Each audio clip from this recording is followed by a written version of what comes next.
lady with a service company for old people. So that's, and it's still a big jump. It is, why aren't you building technology around it?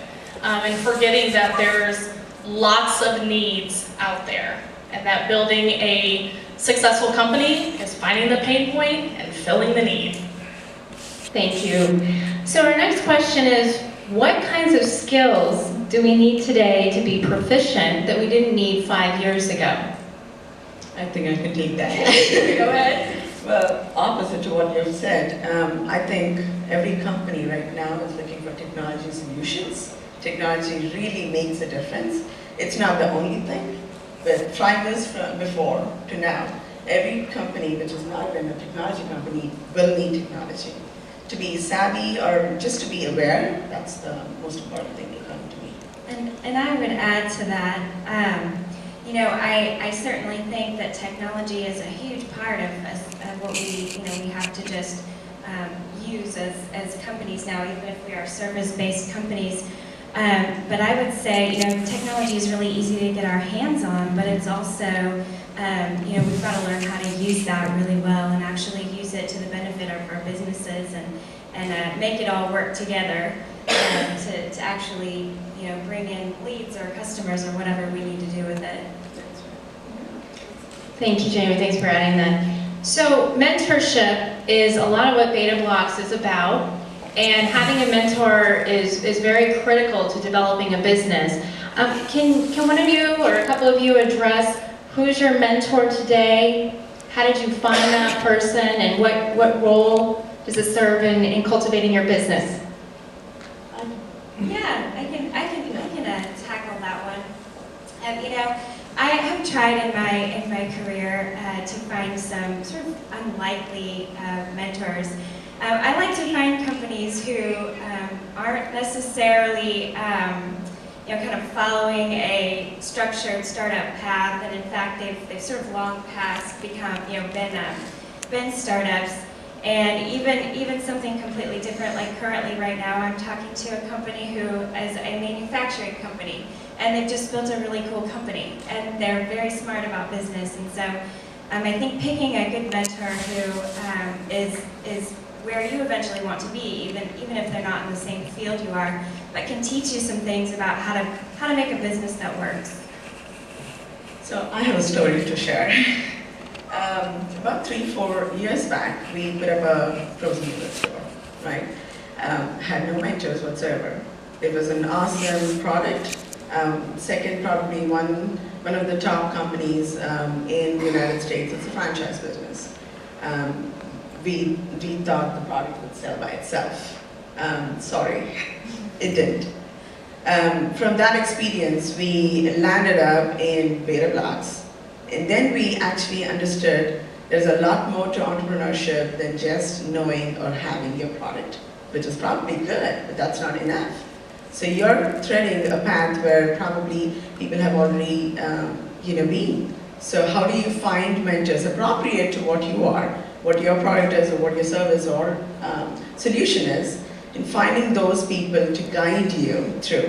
Just like a student would not learn by itself in a school, needs a teacher.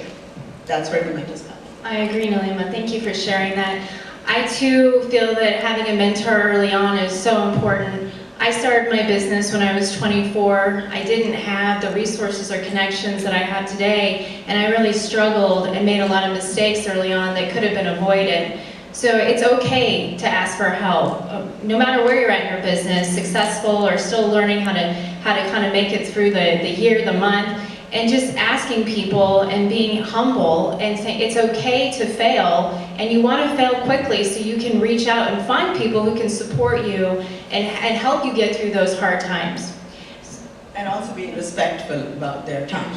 Sure. That's a big And I think we could add that to the list of, from our first question, the myths about entrepreneurship in Kansas City. And I think maybe sometimes as founders we think that we're supposed to know it all, and that we're supposed to know how to do, wear all of those hats that we're going to be wearing, and that's just definitely not true.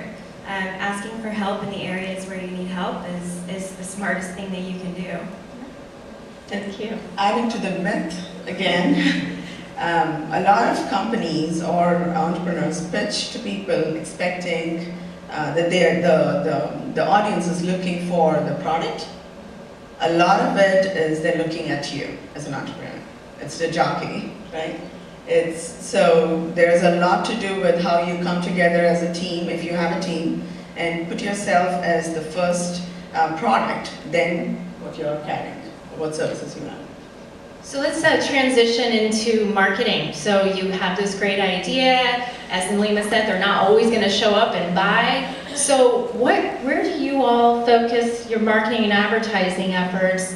Maybe some places that people wouldn't think about. I'll take that one because for me it was very different than the typical, okay, if I build a really great website, you know, we can do the SEO and people are going to find us because they have this need. I knew very early that I needed to be known as the person in Kansas City who's talking about aging.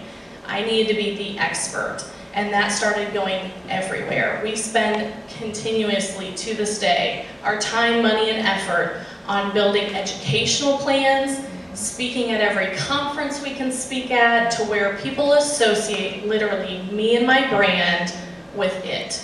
It may not even be that we do the services that they think we do, but that us and my company, we pop up when they think about aging individuals. And so that can be something from, in the early days of Bootstrap, just begging people, can I speak to your church group? Can I speak to anyone?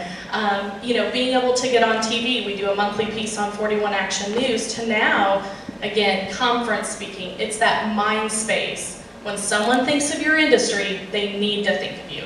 You need to pop in their head. It needs to be consistent branding, even on your own personal social media, that you are constantly talking not about your company, because you don't want to be marketing or sleazy, but that you are the industry expert. And that's how I've been able to grow, because that association has been there. So Hannah, basically what you're saying is you wanted to be known everywhere. So did you use more of a grassroots approach early on? Because that's kind of what I'm hearing what you're saying there. Absolutely. I mean, when the introduction to me is that I'm passionately bootstrapping, and that's really because I needed to. And so it really was, okay, can I get in a pamphlet for Kenilworth Apartments that we know is 99% aging? Can I get in their monthly newsletter? Two, now like I said, I'm speaking at Aging 2.0 conferences and known as kind of the disruptor in the industry as well. Doing a lot of Twitter chats, I mean, those are free. But being able to do those pieces, like I said, being able to have consistent branding across the field. They'll see me on a news piece. They'll see our company somewhere else, maybe in a healthcare section talking about a piece.